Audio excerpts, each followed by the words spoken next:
evening, I'm Jim Lara. On the NewsHour tonight, the news of this Friday, then coverage of the financial rescue plan approved by Congress in 3 parts, excerpts from the House debate, a look at the impact on the broader economy, and a Where Are We Now conversation with our economics correspondent, Paul Salmon.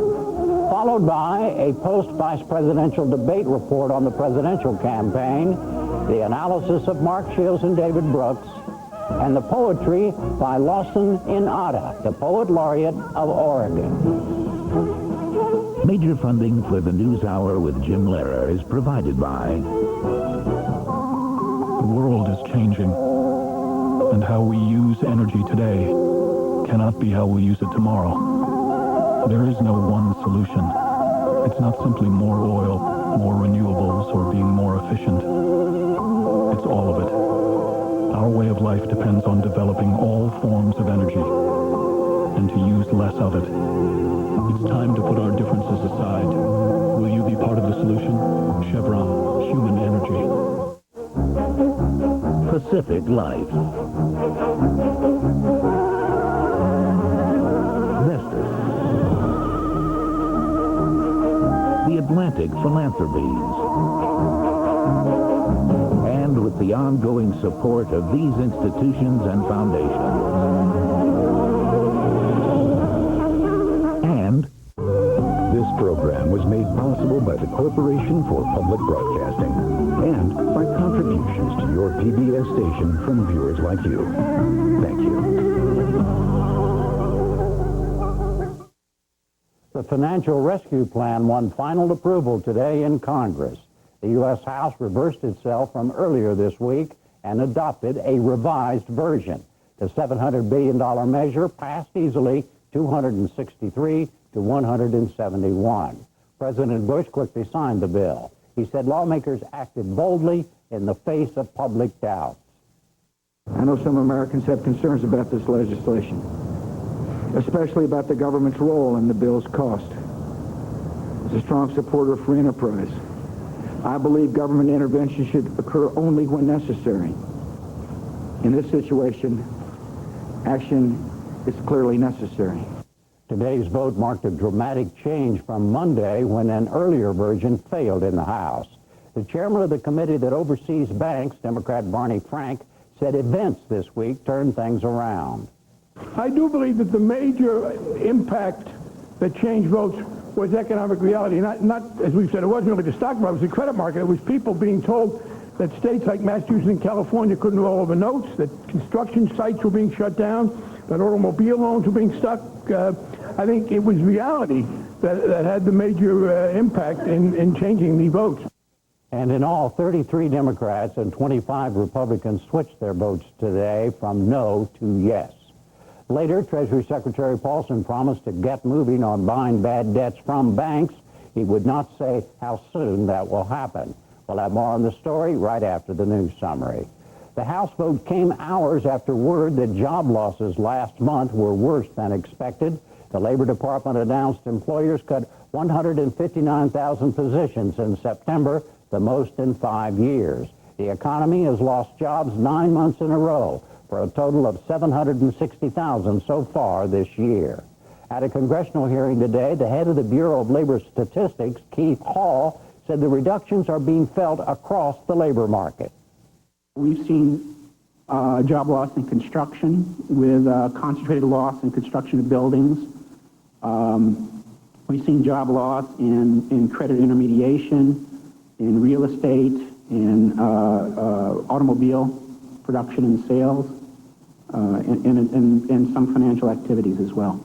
The unemployment rate held at just over 6% last month, but that was because more people stopped looking for work. Hours after the report, the House voted to extend federal unemployment benefits by another 7 weeks. So far, the bill has been blocked in the Senate. Wall Street lost ground today. Despite passage of the rescue plan, concerns over the unemployment data wiped out a rally. And the Dow Jones Industrial Average lost 157 points to close at 10,325. The NASDAQ fell 29 points to close at 1947. For the week, the Dow lost more than 7%. The NASDAQ fell nearly 11%. The presidential candidates weighed in on the House vote today. Republican John McCain commended lawmakers for taking action, but he said it's an outrage that's even necessary. Democrat Barack Obama also supported the plan, but he said it's critical that homeowners benefit in the end. We'll have more on the campaign later in the program tonight. A fight erupted today over the sale of Wachovia. The banking giant announced it agreed to sell all its operations to Wells Fargo for $15 billion. There would be no government involvement. That trumped Citigroup's bid of more than $2 billion for Wachovia's banking operations only. The Federal Deposit Insurance Corporation underwrote that deal. Today, Citigroup insisted it had an exclusive agreement. The FDIC said it stands behind that agreement, but plans to review the Wells Fargo deal. In Iraq today, the Presidential Council ratified a law to organize provincial elections by January. They'll be the first in 4 years. The law was delayed for months by disputes among Sunni, Shiites, and Kurds. Also today, an American soldier was killed in a roadside bombing. 25 Americans died in Iraq during the month of September. And that's it for the news summary tonight. Now, Congress passes the rescue plan. The economic impact, some Paul Salmon thoughts, the presidential campaign, Shields and Brooks, and an Oregon poet.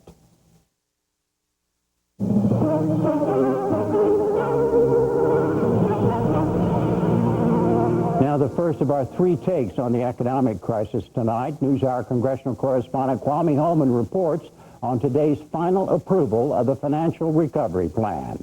For the second time this week, this body will consider a plan to unclog our banking system and unfreeze our credit markets. The sense of deja vu on the House floor today was infused with caution.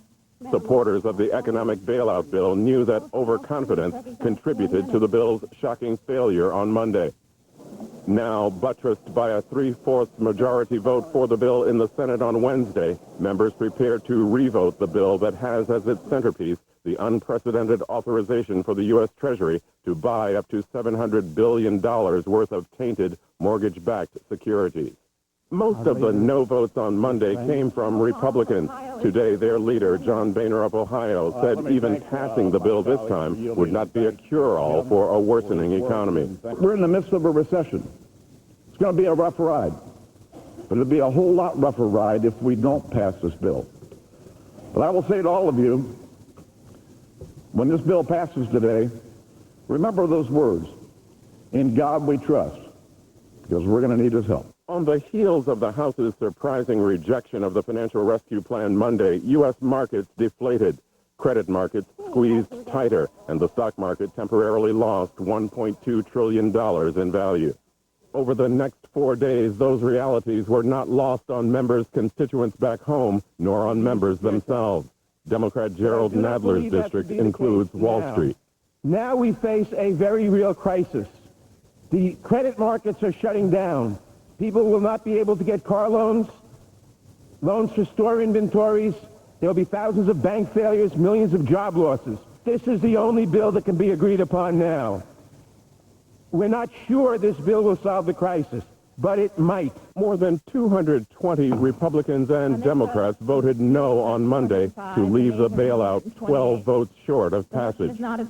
By today, many of them had changed their minds, having noted a different economic and political landscape, said Majority Leader Steny Hoyer. Some were convinced when a vote in this chamber led to the evaporation of $1.2 trillion of wealth in about 120 seconds. Some were convinced when they heard that America lost another 159,000 jobs last month. Monday, I cast a blue-collar vote for the American people, shook the foundations of Wall Street, demanding more accountability, but today I'm going to cast a red, white, and blue-collar vote. Republican Zach Wamp said at home in Tennessee he was inundated with stories of businesses and families who couldn't get access to credit. This is an awful place to be. This is a bad vote either way. It's real unpopular, but we don't have any choice. Next week could be really, really bad. I'm not willing to take that chance. Was anything lost by waiting these 4 days, Congressman? No, as a matter of fact, if we had another month, we could even do it better, but I don't think we have another month. I really don't. I'm really worried sick about payrolls being met, unemployment reaching double digits, and I'm talking about in the next 30 days because money is not moving. Chicago Democrat Jesse Jackson Jr. voted no on Monday, along with a dozen other members of the Congressional Black Caucus. He said talking to his party's standard-bearer and fellow Chicagoan helped change his mind. I talked with Senator Barack Obama, who made it very clear to me that the cost and the price of inaction was too great to the nation. And he assured me of my chief concerns regarding basic individuals who, more often than not, during the course of this debate, have been nameless and faceless. But Jackson said the House needed the 4 days since Monday to work its will. You heard the language begin to emerge, Wall Street versus Main Street, and then a fundamental change in the language after Monday's vote. This is clearly about all of the streets of America, not just Wall Street, not just Main Street, but every single corner in America is profoundly affected by the inability to get credit, to buy a car, to pay your mortgage. And so I think members of Congress got it, and I think they made a move in that direction. This afternoon, the rescue plan was approved with more than 40 votes to spare. Afterward, House Speaker Nancy Pelosi said the agenda of the next Congress likely will be full of efforts to help move a sagging economy. It will be about accountability. It'll be about regulatory reform, which is essential. And it'll be about building an economy with a focus on the middle class, where many more Americans will participate in the economic security of Americans. For now, however, there was celebration. Democratic leader Hoyer and Republican whip Roy Blunt appeared together this afternoon. I was trying to decide if I had a single day this week that my first telephone call wasn't either to or from the majority leader. And so that's how I started my day every day this week. And as good of friends as we are, I'm hoping that next week that's not going to be the case. Republican Blunt said his members both liked the tax incentives and new banking measures added to the bill and recognized the urgent need to pass the bailout. I think that members don't necessarily have to pay a political price for changing their vote because the package did change and the circumstances did change. In a highly unusual step, Speaker Pelosi immediately signed the financial rescue legislation. Less than an hour later, President Bush signed it into law. And to Jeffrey Brown. Even as the controversial bailout package became law today, there were more signs of economic weakening. Nationally, as we heard in the news summary, the loss of nearly 160,000 jobs last month. And from California, impact from the credit squeeze, as Governor Schwarzenegger warned the U.S. Treasury that his state may need to borrow $7 billion just to pay for day-to-day operations. More on all this now from Chris Haney, Director of Policy and Research at the National League of Cities, an advocacy group for municipal governments across the country, and Mark Zandi, Chief Economist at Economy.com, an economic consulting firm who joins us from Philadelphia. Well, Mark Zandi, break down the jobs report for us. How broad was the damage? It was broad. It was bad. We lost 160,000 jobs. We've lost 760,000 jobs since the beginning of the year. In September, the job losses were very widespread. Construction, manufacturing, transportation, retailing, financial services, information services, professional services. Really, it's easier to list industries that added to payrolls, and that would include healthcare, educational services, and government. Other than that, there was just job losses. The actual unemployment percentage stayed the same. Explain that one again for us. Well, it did jump very significantly in August, and I think it was just a bit of a temporary respite. I think we will see the unemployment rate rise quite significantly in the not-too-distant future, in the months ahead. Chris Haney, I cited California's action today. What's California's problem, and how are other states and cities feeling it? Well, Governor Schwarzenegger's warning actually illustrates three major concerns for state and local governments that are related to what's happening with the financial crisis right now. The first is just short-term access to cash, much like a corporation or a small business needs access to money to pay payroll or to cover projects or to handle day-to-day operations. States and local governments need that same kind of money, and that's dried up currently, and that's a major concern. A second, more medium-term concern is that what's happening in the market is curtailing cities and states' ability to borrow money for ready-to-go projects. So for infrastructure, roads, bridges, the types of things that they put major amounts of money into, and investments that relate to jobs and income, those are also at risk currently. Speaking much more broadly, the governor's statement and what's happening for state and local governments and what's happened today with the passage of the bill in Congress is about just getting the economy moving again. Most of what states and local governments need to happen here is for income, property sales, the sources of their local tax revenues, the functions of government need to start moving again, and those are related to what happens in the economy. Are there specific examples of projects that are already being curtailed or cut back or can't get off the ground? Sure, there's examples all over the country. Just to cite a few, in Kansas City, Missouri, they've put on hold $200 million worth of water financing bonds because they couldn't get access to the credit in the markets. Counties in North Carolina, Wake and Durham County, had trouble getting access to funds and have put projects on hold. Infrastructure improvements to airports in Chicago and Miami, infrastructure improvements to roads in Washington, D.C. All of that's been put on hold currently, and it mostly has to do with access to credit. Mark Zandi, where else do you see the credit squeeze hitting in terms of businesses, for example? What kinds of businesses? What kinds of loans? All kinds of businesses. Big businesses, the biggest in the nation, are having trouble issuing short-term commercial paper, which is what they use to finance a lot of their activities. Small businesses, mid-sized businesses are getting credit lines pulled by their very nervous bankers. And this is having an immediate impact. And many businesses are now thinking about layoffs, certainly cutting back on investment projects. Anything and everything that they do is now in jeopardy because of a lack of credit. And what about individuals? In what ways are individuals being hit?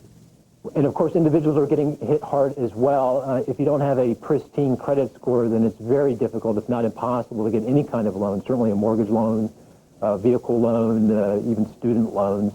A lot of other folks have home equity lines of credit that might have been $10,000, $15,000, and the banks are pulling those credit lines. They no longer have them. And everyone is being affected from top to bottom. Are there, just staying with you, Mark, are there different regions being hit in different ways? Well, the hardest hit areas are the areas where the housing market is the worst. That would include places like California, Arizona, Nevada, Florida, parts of the Northeast like Providence, around Washington, D.C., and of course the industrial Midwest, where the auto industry is getting hammered and people are under a lot of pressure. So Michigan, Ohio, these are the areas where the economic problems are their deepest and the credit has been most restricted. Is that what you're seeing in terms of the effects on cities? Yeah, almost the exact same thing. We do a major study of city finances every year that we've just come out with in the last 2 weeks. And our results show that cities in the West, Southern California, Nevada, Arizona, places like Florida, the industrial Midwest, they're all struggling. And it's mostly related to what's happened in the housing market. The housing market drives property tax revenues. Property taxes are the major source of local government revenue in this country. And so what we've been seeing for the last year and a half with housing values is now starting to take hold in cities. Now, the jobs numbers that we started this discussion with, that goes to your number 3, I think, the broader economic impact on cities and states. How do the job numbers play into the budgets and revenues of cities? Well, in a couple of different ways. Most directly, there are a number of cities around the country, particularly larger cities in this country, that have access to a local income tax. And so what happens with people's jobs, their wages, their income, their sense of wealth affects those tax revenues. So for those cities in particular, there's going to be a direct effect. But there's also a broader effect on the economy in terms of people's sense of wealth and what happens to the choices that they make in the economy. So do they feel like they can sell their home? Do they make major purchases? And do they feel like their income's at a level where they can make those decisions? And when they don't, economic activity stops.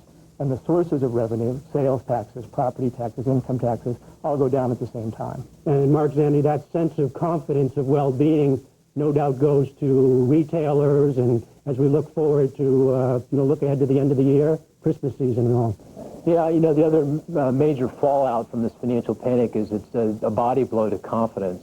Business people had been quite resilient up to this point.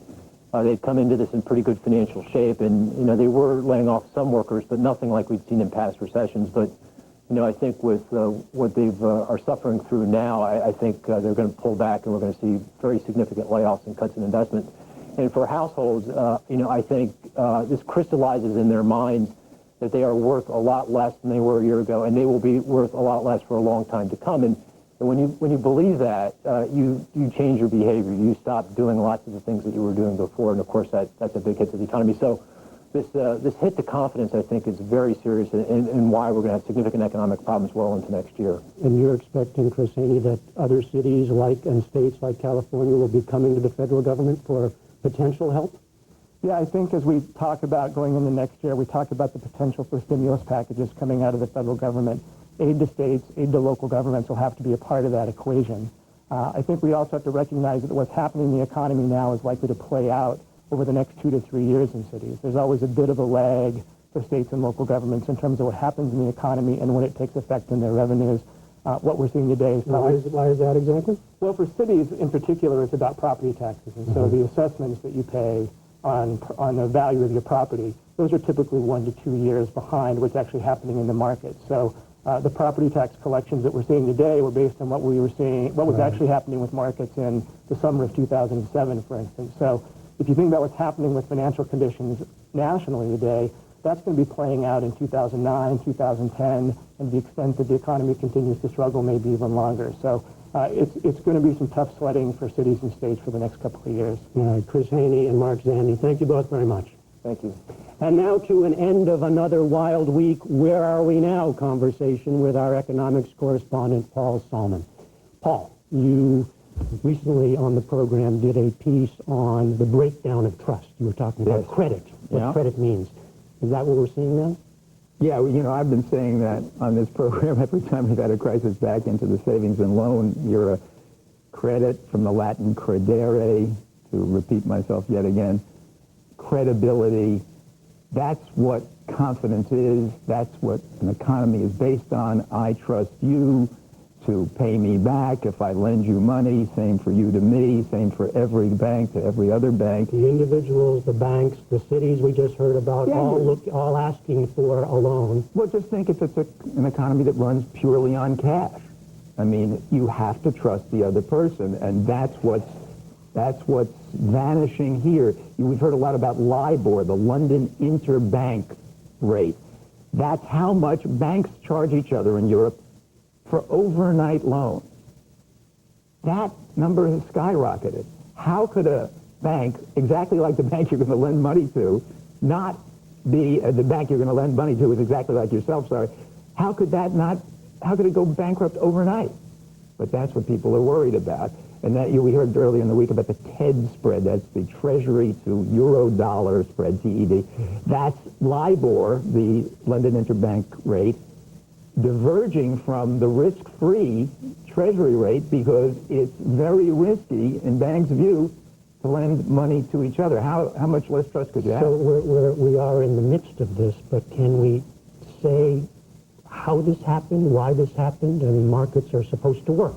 Markets are supposed to clear. Yes. Why is this happening? Well, market skeptics have always said market failure. That's a common phrase.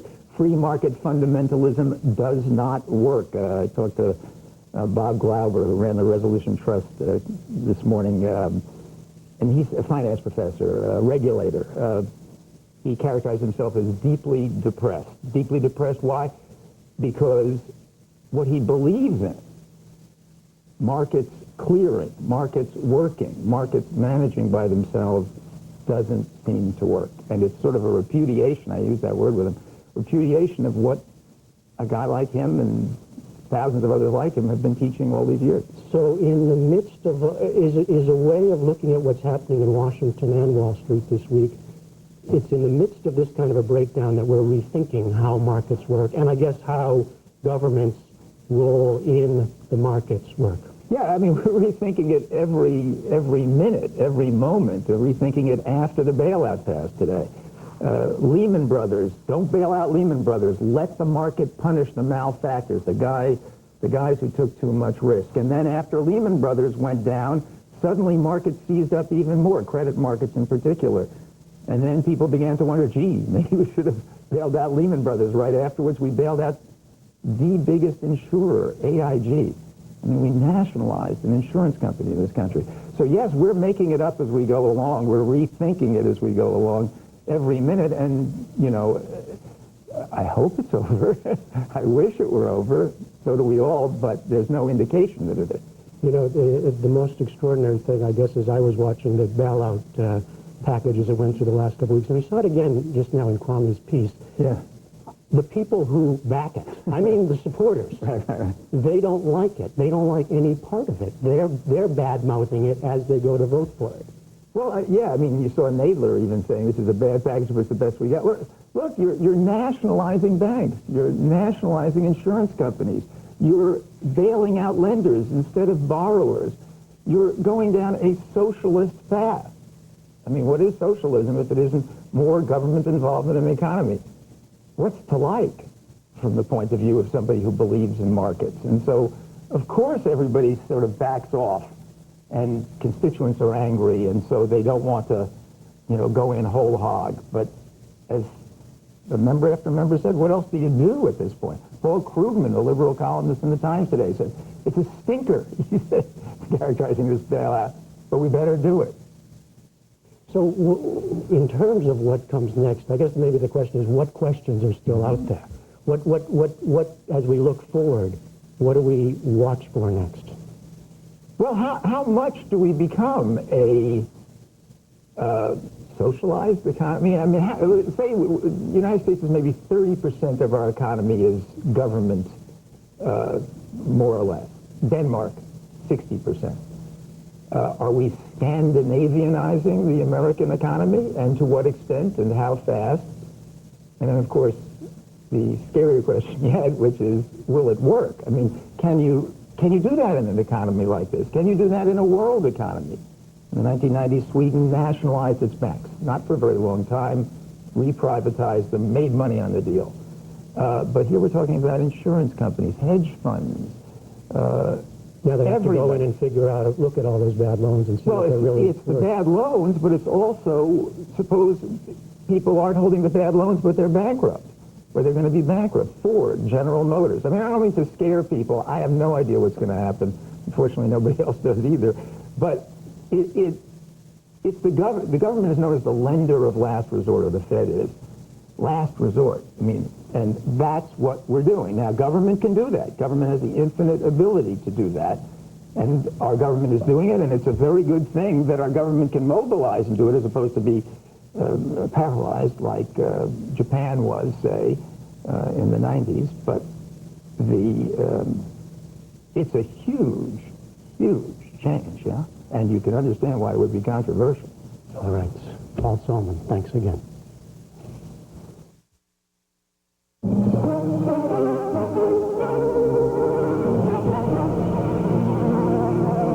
Next tonight, the presidential campaign, where it's back to the top of the ticket after last night's vice presidential debate.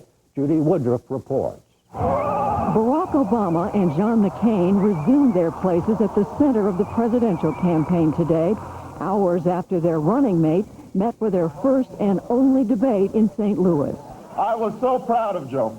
Obama was in Abington, Pennsylvania this morning near Philadelphia, where he sought to tie today's bad unemployment numbers to McCain and Sarah Palin, who last night said that taxes kill jobs.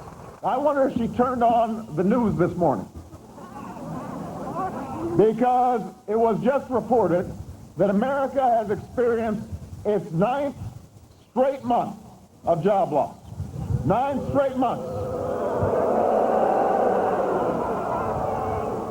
Just since January, we've lost more than 750,000 jobs across America.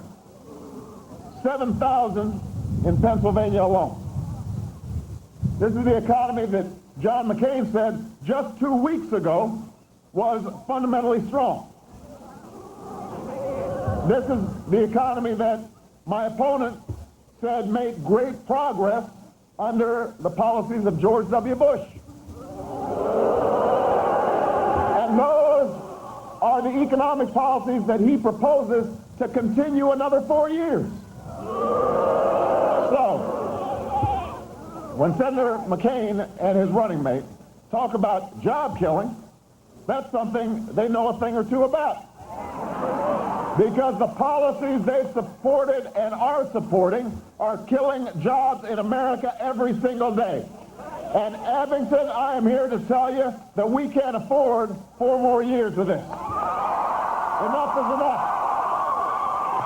McCain, meanwhile, campaigned in Colorado, one of a shrinking number of battleground states, given the news yesterday that the McCain campaign was pulling most of its resources out of Michigan.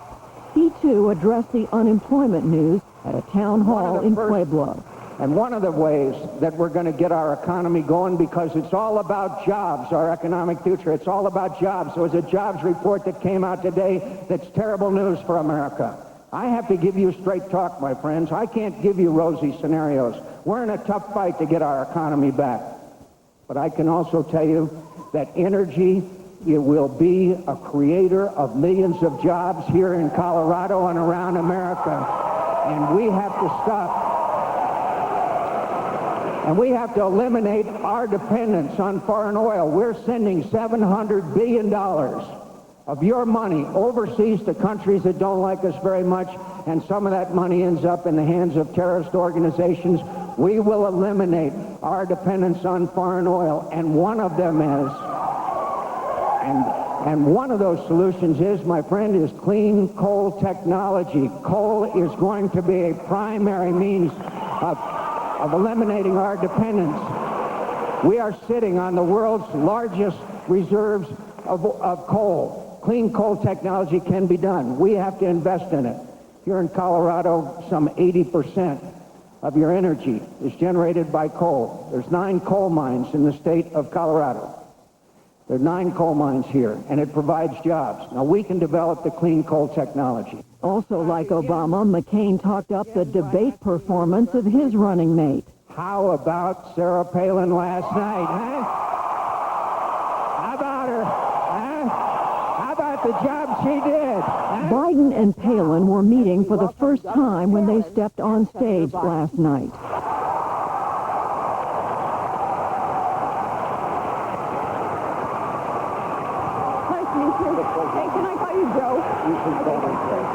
Palin relied on a casual, even folksy approach for much of the face-off, as evidenced by this comment during one of Biden's repeated attempts to link McCain to President Bush. Say it ain't so, Joe. There you go again, pointing backwards again, though. You preface your whole comment with the Bush administration. Now, doggone it, let's look ahead and tell Americans what we have to plan to do for them in the future. Biden didn't relent, though, even as Palin kept trying to distance McCain from President Bush and the Republican Party. People aren't looking for more of the same. They are looking for change, and John McCain has been the consummate maverick in the Senate over all these years. He's taken shots left and right from the other party and from within his own party because he's had to take on his own party when the time was right, when he recognized it was time to put partisanship aside and just do what was right for the American people. Can I respond to that? Look, the maverick, let's talk about the maverick John McCain is. And again, I love him. He's been a maverick on some issues, but he has been no maverick on the things that matter to people's lives. He voted 4 to 5 times for George Bush's budget, which put us $500 billion in debt this year and over $3 trillion in debt since he's got there. He has not been a maverick in providing health care for people. He has voted against. He voted against including another 3.6 million children in coverage of the existing health care plan when he voted in the United States Senate. He's not been a maverick when it comes to education. He has not supported tax cuts and significant changes for people being able to send their kids to college. He's not been a maverick on the war. He's not been a maverick on virtually anything that generally affects the things that people really talk about around their kitchen table. Moderator Gwen Ifill also asked each candidate for their Achilles heel, a question Palin deflected. She chose instead to talk about the reasons she believed McCain selected her to be his running mate. It was my connection to the heartland of America. Being a mom, being one who is very concerned about a son in the war, about a special needs child, about kids heading off to college, how are we going to pay those tuition bills, about times in Todd and our marriage in our past where we didn't have health insurance, and we know what other Americans are going through as they sit around the kitchen table and try to figure out how are they going to pay out of pocket for health care. We've been there also, so that connection was important. Biden followed, relating the experience of losing his first wife and daughter in a car accident that also injured their two sons to the difficulties many people face in their own lives. Look, I understand what it's like to be a single parent. When my wife and daughter died and my two sons were gravely injured, I understand what it's like as a parent to wonder what it's like if your kid's going to make it. The notion that somehow, because I'm a man, I don't know what it's like to raise two kids alone. I don't know what it's like to have a child you're not sure is going to make it. I understand, as well as, with all due respect, the governor or anybody else, what it's like for those people sitting around that kitchen table. And guess what? They're looking for help. They're looking for help. They're not looking for more of the same. The debate was also marked by times when both candidates stretched the truth. Palin on taxes. And Barack Obama even supported increasing taxes as late as last year for those families making only $42,000 a year. That's a lot of middle-income, average American family. To increase taxes on them, I think. In fact, the basis for Palin's statement was a non-binding budget resolution that did not represent a vote to raise taxes. For his part, Biden criticized McCain for opposing a nuclear arms treaty. With regard to arms control and weapons, nuclear weapons require a nuclear arms control regime. John McCain voted against the comprehensive nuclear test ban treaty that every Republican has supported. In truth, President Clinton never sent the test ban treaty to Congress for formal ratification because of overwhelming Republican opposition in the GOP-controlled Senate. Obama and McCain will meet for their second debate next Tuesday at Belmont University in Nashville.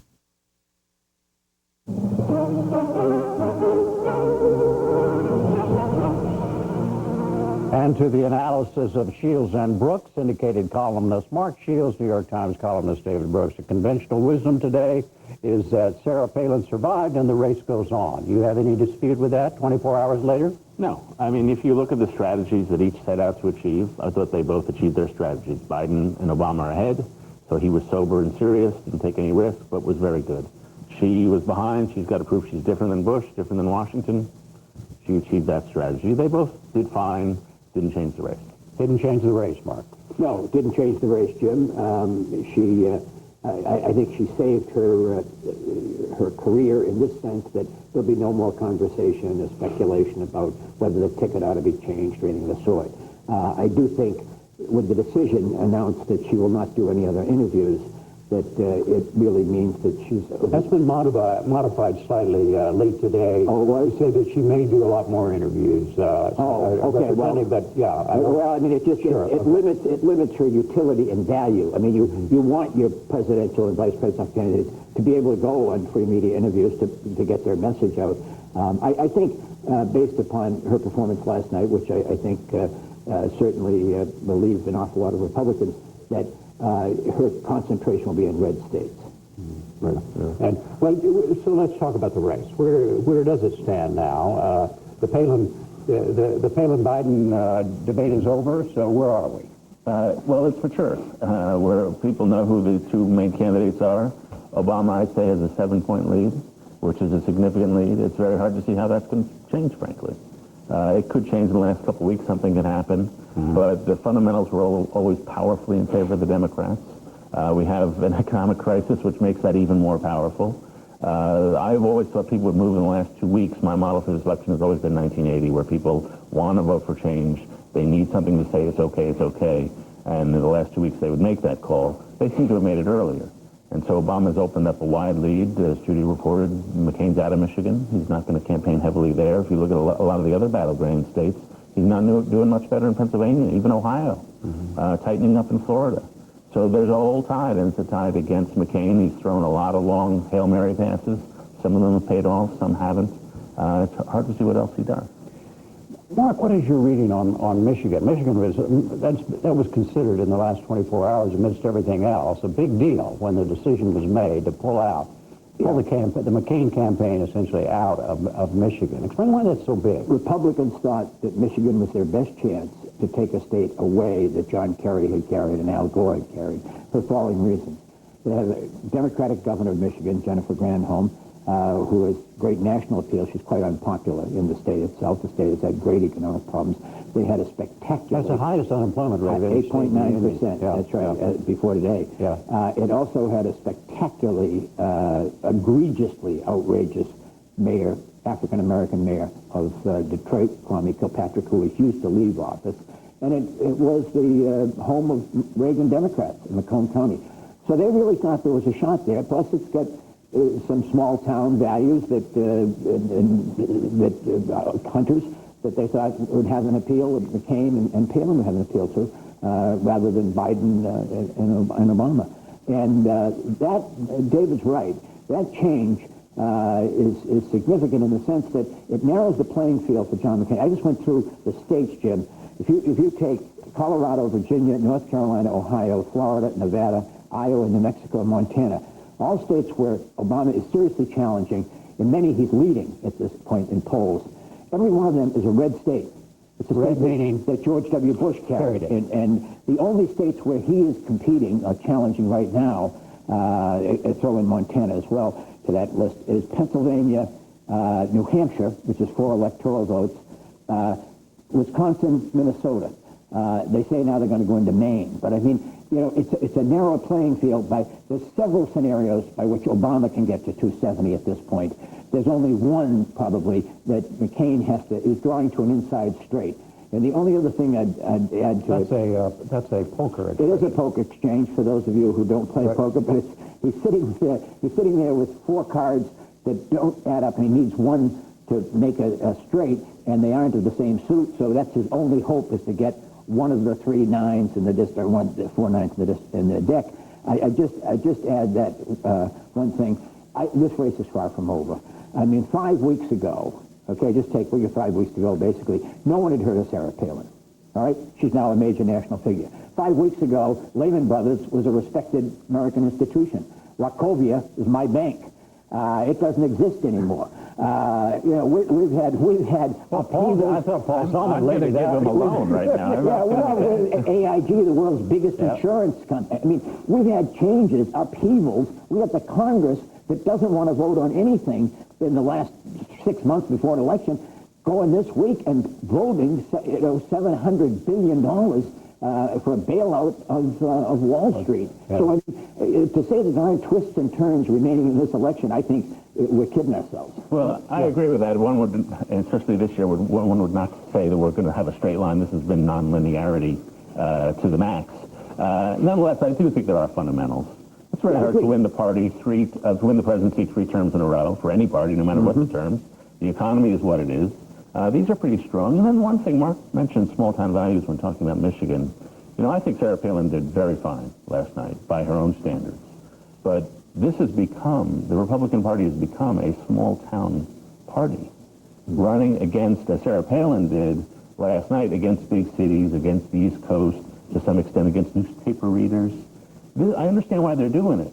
Running against Washington, this is the way Republicans do populism. But in the long run, it's poisonous and self-destructive. You cannot be a majority party in this country if the coasts don't like you, if people who read newspapers don't like you. And they have narrowed themselves. And I thought McCain was going to be a chance to reach out beyond the traditional red, rural America.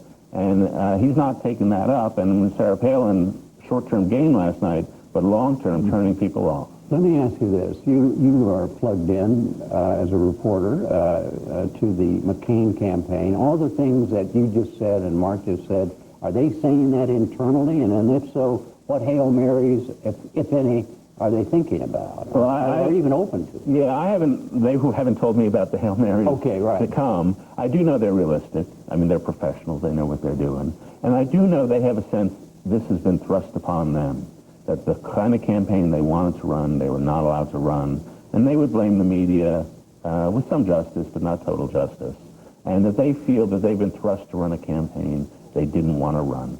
Their model of the campaign was the poverty tour McCain took early in the race, where he went through the southeast, mostly in Appalachia and other places, and ran as a new kind of Republican. And as they would say, we got 0 stories on the network news out of that. We learned early on, if we don't attack Obama, we do not get on the news, and therefore we had to attack Obama. We had to run this kind of campaign. That would essentially be their argument. And you think there'll be more of that If that's all they have left, that's what will continue. Well, the question is whether McCain will do that. I mean, I thought McCain did a very brave thing for a desperate candidate in not opposing the bailout, because that would have been, in the short term, politically a popular thing to do. But then the question is, do you go back to Jeremiah Wright? Do you go back to a lot of that stuff? I'm not sure what they're going to do about that. What do you think, Mark? Well, I think, Jim, that... you also have sources within the... I do. And the Republicans I've talked to this week feel, and that's David's rationalization, which they've advanced about we weren't getting covered, put it differently. They said John McCain of 2000 was the only chance of 2008. That is, a John McCain who opposed tax cuts, a John McCain who really did roll the dice and stand out differently and had to distance himself from George W. Bush, which he didn't do.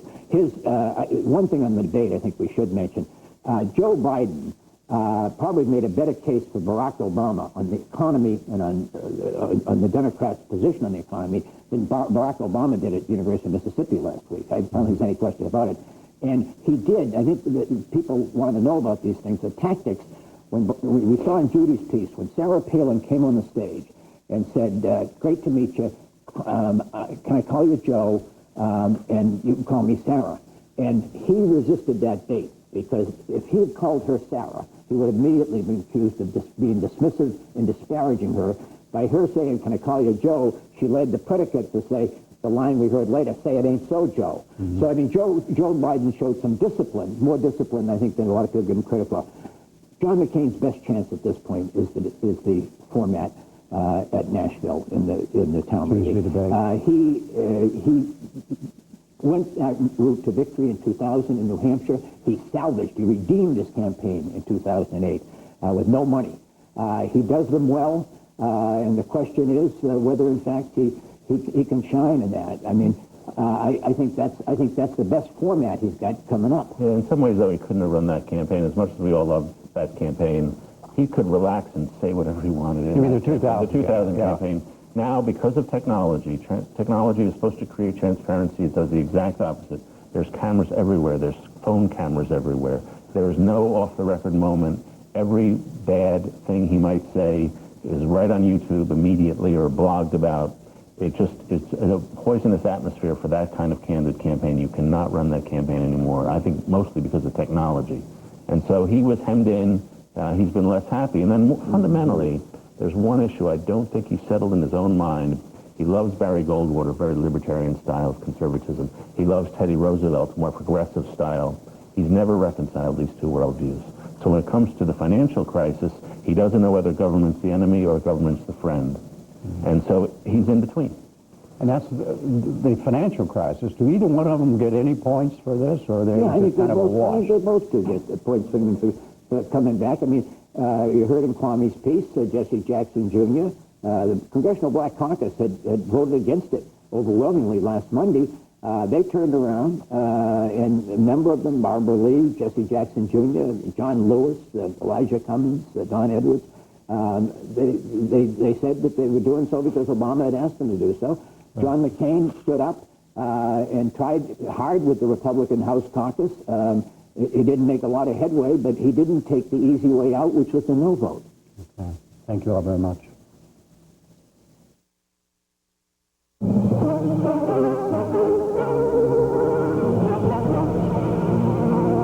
And finally tonight, another of our profiles of American poets, Oregon's poet laureate, Lawson Inada. He's a third-generation Japanese-American who was interned during World War II. He spoke to us at Portland's Japanese Garden. I was just a regular kid before I was put into camp. I went into the camps when I just turned 4. I came from just a regular little neighborhood, and next thing I know, I'm living in the fairgrounds, imprisoned without anything. I gradually took on that refugee look, deteriorated look. And my uncle was in the U.S. military, and so he came on furlough to visit us. He took some photos of us. I think the photograph says a lot.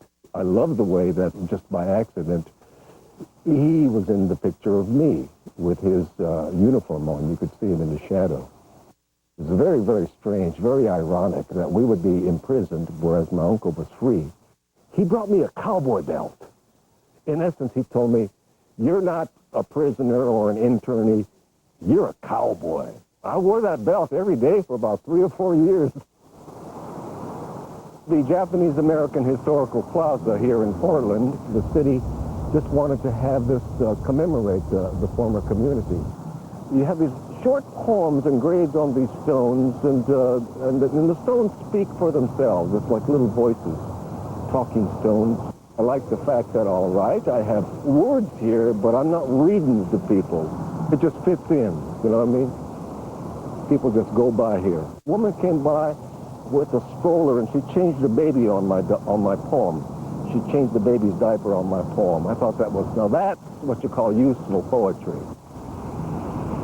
This is a poem by an elder woman. Her name was Mrs. Shizue Iwatsuki.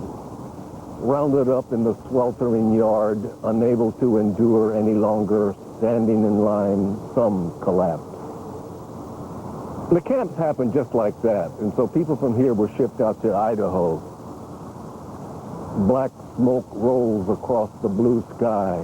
Winter chills our bones. This is Minidoka.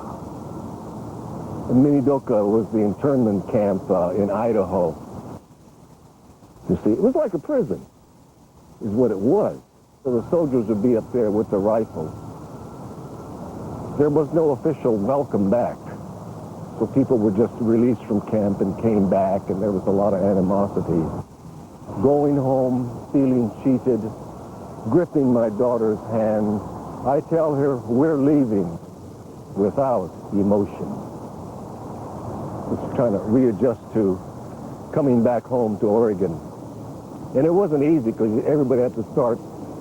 Art materials, and so much more. The Portland State Bookstore truly has something for everyone. And if you're looking for books, the Portland State Bookstore has one of the area's best selections. Need something high-tech? They've got you covered there, too. Conveniently located on Southwest 5th Avenue next to TSU, or on the web at psubookstore.com. Think, learn, create, be. The Portland State Bookstore. The bookstore with more. I mean, I did lose some weight. Yeah. I get really hungry in the afternoon. And that is when I crave strawberry shortcake. Oh, I want some right now. No. Key lime pie. Boston cream pie. Ooh, Boston cream pie? Ladies, please don't. Richard, no, listen. You need to exercise. Richard, you need to know your worth. Farewell to fat. Yeah. Yoplait Light. With 28 delicious flavors at 100 calories, it only sounds fattening. Keep it up, girls. Believe in you. I believe in you. Imagine the siding on your house lasting a lifetime and looking great, too. Introducing Nichiha fibered cement products. Unmatched in quality, texture, and beauty, Nichiha advanced technology reduces moisture buildup, warping, and dry rot problems. Nichiha fiber cement is developed using recyclable materials that reduces our world impact and comes in a variety of colors and styles. For fiber cement siding at its best, choose Nichiha. Available at Canby Builders Supply. Let us strive to live peaceably with men and women everywhere. Matthew Shepard, 21, brutally murdered because he was gay. Ted Kennedy, Gordon Smith, 2 senators, 1 Democrat, 1 Republican, fighting together for the Matthew Shepard bill. Tough sentences for those who commit crimes of hate, in honor of 1 young man, in honor of 1 strong belief. I'm Gordon Smith, and I approve this ad. High School Blitz, brought to you by Lace Auto Collision Centers, Pacific Office Automation, and Buster's Texas Style Barbecue. Welcome back to High School Blitz. South Salem High School, one happy bunch tonight after beating McNary 21-9 to stay undefeated. And you know what? They should definitely be climbing up in the rankings because some of the teams above them in the top 10 did fall tonight. Let's take a look at the rankings tonight and who went down. Second-ranked Southbridge falling tonight to Beaverton. That is going to cause a ripple effect. Also, Grants Pass, the 5th-ranked team, falling tonight, going down. And as we get into the bottom half of the top 10, Westview falling tonight, of course, too. And so Westview falling to Jesuit. So there will be some changes. South Salem, our guest of the night, should be moving up. In the 5A, we also had a couple losses. 4 teams losing tonight. We had Mountain View, Willamette losing, and also Wilsonville and Springfield losing, so we'll have some changes in those rankings too. You can check all of the highlights by going to our website at KHU.com and also check Craig Birnbach's preview story on South Salem tonight. Thanks for joining us. We'll see you next Thursday night. Hi, Pam Paulette at City Liquidators Furniture Warehouse, where you'll find Portland's best selection of sectionals in stock, ready for delivery. $9.99 or $11.97. Reclining sectional $12.99 or $9.97. City Liquidators, east end of the Morrison Bridge. Pacific Office Automation, the West's #1 office technology dealer. Over 30 years of award-winning sales, service, and customer support, featuring the most respected names in state-of-the-art office technology. Whether your company is small or large, Pacific Office Automation is the name to trust for all your document imaging needs. Locally owned, nationally recognized, the one name to remember, Pacific Office Automation. I was limited. With my old wireless plan, just returning calls was costing me way too much. So I switched to Cricket. Stop spending too much on your wireless plan. Call 1-800-718-5329 or visit mycricket.com, and for a limited time, get our lowest price ever on unlimited calling, just $25 a month. Talk all you want for one low, flat rate, just $25 a month. Real Unlimited from Cricket lets you stay connected 24/7 to anyone on any network for a whole lot less. No signed contracts, no overages, no credit checks. Go to mycricket.com for everyday low prices on great phones starting at just $29.99. And your first month is free. What are you waiting for? Call 1-800-718-5329 for this limited time offer on unlimited calling. Just $25 a month. Call, click, or come into a Cricket store today. Call 1-800-718-5329. Cricket Wireless. Real unlimited, unreal savings. Hi, it's Pam Paulette, and this is a great week to buy furniture at City Liquidators Furniture Warehouse. Dining $588, sofa $497 or $499, sectional $997, sofa chase $397. City Liquidators saves you money. Everything you need to start your day. K2 News this morning.